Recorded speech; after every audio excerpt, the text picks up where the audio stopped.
Hi everyone, in front of me I've got a Redmi Note 11 Pro and let me share with you how to check the serial number of this device.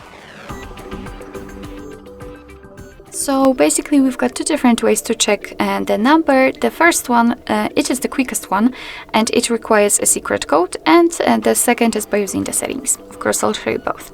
So let's start with a secret code. We have to enter the dialer and the code is *##06#. And of course not 03, 06 pound. And as you can see here we've got the serial number of this device. So let me show you the second way just by using the settings. So let's enter the settings. Here we have to tap on About Phone. Now let's tap on All Specs.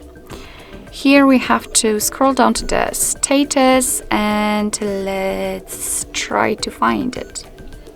We have to enter the model and hardware. It should be right above the email numbers. And as you can see at the very bottom, we've got the serial number of this device. So basically that's all. This is how to check the serial number in your Redmi Note 11 Pro. Thank you so much for watching. I hope that this video was helpful, and if it was, please hit the subscribe button and leave the thumbs up.